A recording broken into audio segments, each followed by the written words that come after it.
जय हिंद मित्रों, मैं Sandeep Kumawat the vision computer education में आप सभी का हार्दिक स्वागत करता हूं। आज हम सीखेंगे कि एक्सेल में वीलुकअप कैसे अप्लाई करें, वीलुकअप क्या होता है, कहाँ वीलुकअप का उपयोग होता है। ठीक है, बेसिक्स से लेकर एडवांस तक की सारी जानकारी हम इस वीडियो में जानने वाले हैं। तो चलिए सबसे पहले हम वीलुकअप का पूरा नाम समझते हैं, जानते हैं। तो देखिए, वीलुकअप का जो पूरा नाम होता है वो होता है वर्टिकल लुकअप।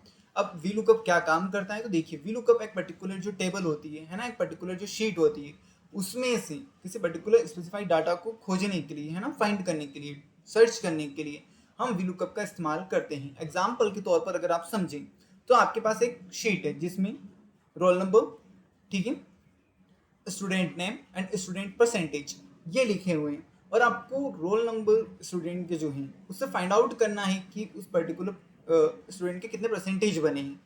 तो यहाँ पर आप वीलुकअप का इस्तेमाल करके इजीली ट्रेस कर सकते हैं। ओके, यानी वीलुकअप से किसी शीट में से कोई डाटा आपको फाइंड आउट करना है, तब हम वीलुकअप का इस्तेमाल करेंगे। ओके, कहाँ यूज होता है वीलुकअप, तो जितनी भी कंपनीज हैं हर कंपनी में वीलुकअप इस्तेमाल होता ही होता है। ठीक है, हाँ, कहीं उसकी मात्रा ज़्यादा होगी तो कहाँ उसकी कम होगी, ये हो सकता है, बट यूज जरूर होता है। ठीक है, तो वीलुकअप एक most important and strong formula है, उसी को आज हम कवर करने वाले हैं। मैं आपको बेसिक से लेकर एडवांस तक का पूरा स्ट्रक्चर बताने वाला हूँ, सो बने रहें हमारे साथ। ठीक है, चलिए अब हम आगे बढ़ते हैं वीडियो की। सो आप जो भी स्टूडेंट वीलुकअप पढ़ चुके हैं वो हमें कमेंट बॉक्स में बताएंगे कि वो उन्होंने वीलुकअप के कौन कौन से प्रोजेक्ट्स को कवर किया है। ओके, अब हम बढ़ते हैं आगे। सबसे पहले एक्सेल ओपन करेंगे। देखिए, आपके पास एक्सेल का कोई सा भी वर्जन है, डजेंट मैटर, ये कोई मैटर नहीं करता है ना। मैं एक्सेल आपको 2013 में ही वीलुकअप कवर करवाता, बट 13 में मेरे पास कुछ एरर्स के कारण मैं नहीं कर पाऊंगा। आपको 10 में ही मैं पूरा बता रहा हूँ। हाँ, बट जो चीज़ें 13 में होती है वही चीज़ें 10, 7, 365 तो 2021, ठीक है, तो सभी में सेम ही होती है, तो परेशान होने की बात नहीं है। अब जैसे कि वीलुकअप किसी पर्टिकुलर वैल्यू से किसी पर्टिकुलर वैल्यू को फाइंड आउट करने के लिए यूज होता है, ठीक है, ये हाँ तक आपको चीज़ें पता है। अब कैसे काम करेगा वीलुकअप में, कौन कौन से सिंटैक्स होते हैं, है ना, और किसका क्या मीनिंग होता है, पहले हम वो जानेंगे, उसके बाद हम फॉर्मूला अप्लाई करके रिजल्ट्स लेंगे। ओके, मैं यहाँ पर वीलुकअप फॉर्मूला टाइप करके बता रहा हूँ और उसके सिंटैक्स बता रहा हूँ, फिर हम उस पर जर्नी को कंप्लीट करेंगे। तो आप सभी जो एक्सेल चला रहे होंगे और जो नहीं चलाते, मैं उनको भी बता देता हूँ कि जब तक आप इजिकल टू नहीं डालेंगे तब तक कोई फॉर्मूला वर्क नहीं करता है एक्सेल में। ओके, मुझे वी लुकअप पर काम करना है, तो मैंने इजिकल टू डाला है, देन वी लुकअप, यहाँ पर वी एल टाइप करते ही वी लुकअप आ रहा है। आप टेप बटन से इसे ऑटोमेटिक ट्रेस कर सकते हैं, ठीक है, ले सकते हैं। यहाँ पर 4 सेंटेक्स आ रहे हैं वी लुकअप के बाद, ये वी लुकअप हो गया आपका, और यहाँ पर 4 सेंटेक्स आ रहे हैं, 1 2 3 देन 4। सबसे पहले आता है लुकअप वैल्यू। लुकअप वैल्यू यानी कि आपको किसके बेसिस पर रिजल्ट चाहिए।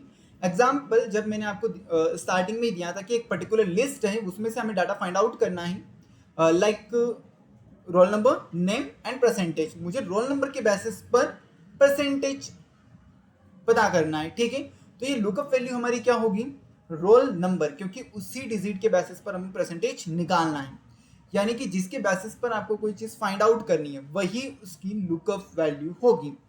टेबल एरे, आप किस टेबल में वो रिजल्ट्स फाइंड आउट कर रहे हैं, यानी कि जैसे कि आपके पास कोई टेबल है, उसमें 2 टेबल्स आपके पास, for example a table and b table, ठीक है, तो उन दोनों टेबल में से आप जो अपना रिजल्ट फाइंड आउट करना चाहते हैं वो रिजल्ट्स जो हैं वो ए में है या बी में है। मान लिया ए में है, तो आप ए वाली टेबल को सिलेक्ट करेंगे, ना कि बी वाली को। ओके, कॉलम इंडेक्स नंबर, यानी कि आप जिस वैल्यू को प्राप्त करना चाहते हैं वो उस पर्टिकुलर टेबल में कितने नंबर ऑफ पोजीशंस पर अवेलेबल हैं।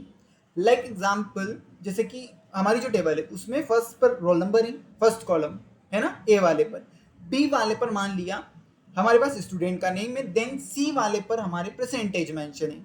तो हम पूरी टेबल को सिलेक्ट करने के बाद ये जो कॉलम इंडेक्स है इसमें नंबर 3 डालेंगे। क्या डालेंगे, नंबर 3। क्यों, क्योंकि जो हम रिजल्ट चाहते हैं वो रिजल्ट किस में है, कॉलम नंबर 3 में। रेंज लुकअप देखिए, रेंज दो टाइप्स की होती है, अप्रोक्सीमेट एंड एग्जैक्ट। ठीक है, अप्रोक्सीमेट यानी कि आसपास की value, for example grade. Grade आप समझते ही होंगे, रिजल्ट्स की बात कर रहा हूं, है ना। जैसे कि 80 से लेकर 100 तक अगर किसी को मार्क्स आए तो हम ए ग्रेड देंगे, यानी कि 81 भी आया तब भी ए ग्रेड, 100 आया तब भी ए ग्रेड। तो अप्रोक्सीमेट यानी आसपास की रेंज, कोई फिक्स नहीं है कि हाँ 80 पर ही ए देंगे और 80 से 81 पर गए तो हम बी ग्रेड दे देंगे, ऐसा नहीं है। आसपास की रेंज यानी कि अप्रोक्सीमेट। एग्जिट रेंज का मतलब होता है फिक्स रेंज, यानी कि 60 मार्क्स अगर आए हैं तो ए ग्रेड मिलेगी, 61 आए तो बी ग्रेड मिलेगी, और 59 आए तो डी सी जो भी ग्रेड आप देना चाहें वो दी जाएगी, यानी एक्यूरेट। यानी कि अगर मुझे 102 का ही अगर रिजल्ट चाहिए तो 102 का ही आना चाहिए, ना कि 101 या 103 या किसी अदर डिजिट का। तो आई थिंक आपको चारों चीज़ें समझ में आ गई होगी। सो कैसे हम चीज़ें फाइंड आउट करेंगे टेबल से, अब हम ये समझते हैं। ओके, तब तक आप मुझे बताइए कि वी लुकअप का फुल फॉर्म क्या होता है। ओके, और हिंदी में वी लुकअप का मतलब क्या होता है। चलिए फिलहाल मैं टेबल बना लेता हूं। तो जैसे कि हमने बनाया है रोल नंबर, नेम, देन हम मार्क्स लिख लेते हैं या फिर कास्ट, चलो मार्क्स कर लेते हैं, काम करते हैं। ठीक है, अब यहाँ पर मैंने 101, 102, 103, 104 एंड 105 ये 5 स्टूडेंट्स लिखे सिर्फ आपको समझाने के तौर पर। नेम में मैंने लिखा है करण, सुमन, सौम्या, राजेश, विनोद। ठीक है, मार्क्स के तौर पर अभी कुछ भी डाल देते हैं। ठीक है, ओके ओके, तो ये हमने फटाफट चीजें कर ली हैं। अब मुझे रोल नंबर के बेसिस पर मार्क्स को फाइंड आउट करना है। रोल नंबर के बेसिस पर मार्क्स को फाइंड आउट करना है। चीजें समझ में आ रही है। ठीक है, तो यहां पर मैंने रोल नंबर डाल लिया। ठीक है, अब वर्टिकल है तो वर्टिकल हम ऊपर से नीचे की ओर वर्क करते हैं। ठीक है, और उसके बाद मुझे क्या चाहिए, मार्क्स, तो मैंने मार्क्स डाल दिए। अब रोल नंबर, जैसे कि मुझे 105 के मार्क्स पता करना है। सो हम 105 यहाँ पर आएंगे, देन मार्क्स। अब यहाँ पर लगेगा भाई साहब वी लुकअप का फॉर्मूला। क्या लगेगा, वी लुकअप का फॉर्मूला। तो कैसे करेंगे, तो आप सभी को पता है कि किसी भी फॉर्मूले को एक्सेल में अगर एक्टिव करना है तो हम इजिकल टू इस्तेमाल करेंगे। तो इजिकल to VLOOKUP, VLOOKUP, tab button press करते हैं, हमें सेंटेक्स दिखाई देगा पूरा। 4 सेंटेक्स दिखाई दे रहे हैं, जल्दी से आप बताएंगे लुकअप वैल्यू में क्या आएगा जिससे हमें रिजल्ट्स फाइंड आउट करना है, यानी कि रोल नंबर। तो हम सिलेक्ट कर लेंगे, ओके, कोमा, टेबल एरे, यानी कि ये जो 105 है ये किस टेबल में अवेलेबल है, तो ये है इस टेबल में अवेलेबल। तो ये पूरी टेबल सेलेक्ट करना है, ये पूरी टेबल सिलेक्ट करना। अब बहुत सारे बच्चों के जहन में क्वेश्चन आ रहा होगा कि सर हमने नेम से क्यों सिलेक्ट नहीं किया, हमने सिर्फ मार्क्स को क्यों सिलेक्ट नहीं किया, हमने सिर्फ रोल नंबर को सिलेक्ट क्यों नहीं किया, एक्सेट्रा एक्सेट्रा। देखिए वी लुकअप जो होता है वो लेफ्ट कॉलम से काम करता है, लेफ्ट टू राइट बढ़ता है वो। ठीक है, लेफ्ट टू राइट, यानी कि आप जिसकी बेस है ना, जिस बेस पर आप वी लुकअप लगाना चाहते हैं, फाइंड आउट करना चाहते हैं रिजल्ट्स, वो कॉलम हमेशा लेफ्ट की ओर होना चाहिए, वो कॉलम हमेशा लेफ्ट की ओर होना चाहिए। यहाँ पर आप देख पा रहे होंगे कि रोल नंबर जो है वो लेफ्ट साइड में है। क्यों, क्योंकि वी लुकअप हमेशा लेफ्ट साइड में ही काम करेगा। कई बार आप कंपनी में जब इंटरव्यूज देने जाते हैं तो वहां पर थोड़ा सा कंफ्यूजन क्रिएट करने के लिए क्या करते हैं, जिस वैल्यू से आपको रिजल्ट फाइंड आउट करने होते हैं वो उसको लास्ट में पटक देते हैं, है ना, एक्सेट्रा बीच में कहीं पर भी डाल देते हैं। तो आपको थोड़ा सा अपना कॉमन सेंस यूज करना है और उससे अपने अकॉर्डिंग अरेंज करके रिजल्ट्स निकालने हैं। ठीक है, जिस भी वैल्यू से रिजल्ट्स निकालने हैं वी लुकअप में वो कॉलम हमेशा लेफ्ट में होना चाहिए। मैं इतना बार बार रिपीट कर रहा हूँ, यानी बहुत इंपॉर्टेंट चीज़ है वो। ओके, अगर वो लेफ्ट में नहीं है तो आपका डाटा डिस्टर्ब होगा और रिजल्ट्स नहीं आने वाले हैं। ओके, सो अब टेबल सिलेक्शन उतना ही क्यों, देखिए अगर आप रोल नंबर वाले कॉलम को छोड़ देंगे और नेम और मार्क्स सिलेक्ट करोगे तो वो किसके बेसिस पर फाइंड आउट करेगा, वो उसे समझ ही नहीं आएगा ना। समझ आ रहा है, अगर हमें किसी ए नाम के व्यक्ति को ढूंढना है और हमें पता ही नहीं है कि हमें किस नाम वाले व्यक्ति को ढूंढना है, तो क्या हम उसे फाइंड आउट कर पाएंगे? ऐसे ही एक्सेल को बताना पड़ेगा ना कि भैया 105 है तो इस पर्टिकुलर रेंज से निकालना है, तभी वो इस रेंज में देख पाएगा। ओके, उसके बाद सर नेम को अगर नहीं सिलेक्ट करते तो भी कोई दिक्कत नहीं थी, हाँ कोई दिक्कत नहीं थी, ठीक है। अब मार्क्स क्यों सिलेक्ट हुए? क्योंकि मार्क्स से ही ये वही तो कॉलम है जहां से हमें रिजल्ट मिलेगा। ओके, अब कोमा, कोमा के बाद में आएगा column index number, column index number, यानी कि जो रिजल्ट्स आप प्राप्त करना चाहते हैं वो कौन से कॉलम नंबर पर है? सिलेक्टेड टेबल में, सिलेक्टेड टेबल में। ओके, तो इस टेबल में जो मार्क्स का कॉलम है वो कितने नंबर पर है? 1 रोल नंबर, 2 नेम और 3 मार्क्स, 3 मार्क्स, तो 3 नंबर पर है। उसके बाद कोमा। अब देखिए रेंज लुकअप आ रहा है, रेंज लुकअप आ रहा है, जो हाईलाइट हो रहा है उसी पर काम कर रहे हैं। रेंज लुकअप में दो चीजें आ रही है, true and false, true and false, true and false, approximate and exact match.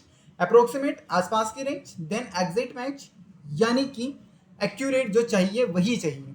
Okay, यानी कि मुझे 105 का ही रिजल्ट चाहिए, ना कि 101, 2, 3, 4 या 6 का। ओके, तो मैं किसका इस्तेमाल करूंगा? एग्जैक्ट मैच का, यानी कि 0। आप 0, 1 पर भी काम करते हैं। जो फॉल्स होता है, जो एग्जैक्ट मैच होता है वो 0 पर वर्क करता है, और जो ट्रू होता है, जो अप्रोक्सीमेट होता है वो 1 पर काम करता है। ओके, तो आप या तो अप्रोक्सीमेट या 1 सेलेक्ट कर सकते हैं, या एग्जैक्ट या 0 सेलेक्ट कर सकते हैं। ओके, तो मुझे क्या करना है? 0 एग्जैक्ट। Okay, then enter. 105 कितने मार्क्स हैं? यहां पर देख पा रहे होंगे 105 कितने मार्क्स हैं? 230, डेट 230। अगर मैं यहां से रोल नंबर चेंज कर देता हूं 103, क्या रिजल्ट आना चाहिए? 340। नीचे देख पा रहे होंगे ऑटोमेटिक चेंज हो रहा है। ओके, यही होता है वीलुकअप, ठीक है। तो किस सिंटैक्स का क्या मतलब होगा, कैसे वो काम करता है, अगर ये चीज हमने क्लियर कर ली है उसके बाद आप इजीली वीलुकअप का इस्तेमाल कर सकते हैं। सो आपको आई थिंक आप पूरी चीज समझ में आ ही गई होगी कि वीलुकअप कैसे इस्तेमाल किया जाएगा, है ना। अब कुछ भी डाउट्स हैं तो आप बकायदा कमेंट बॉक्स में लिखेंगे। ये एक बेसिक वीडियोस थी, अभी भी बहुत सारी वीडियोस आपको वीलुकअप पर दी जाएगी, बट ये सबसे इंपॉर्टेंट वीडियो है क्योंकि शुरुआत आपकी यहीं से होगी। अगर आपने वीलुकअप का मीनिंग समझ लिया है तो आपको वीलुकअप की किसी भी स्टेज में दिक्कत नहीं होने वाली है। ओके, मिलते हैं नेक्स्ट वीडियो में, तब तक जय हिंद, जय भारत। और आपके लिए लेकर आए हम क्वेश्चंस जो आप कमेंट में हमें बताएंगे। आप हमें ये बताएंगे कि भैया एक्सेल में सम का फॉर्मूला क्या होता है और सम का मतलब क्या होता है। ओके, आज बहुत बेसिक सवाल है, कल हम एडवांस की ओर बढ़ेंगे। चलिए, जय हिंद, जय भारत।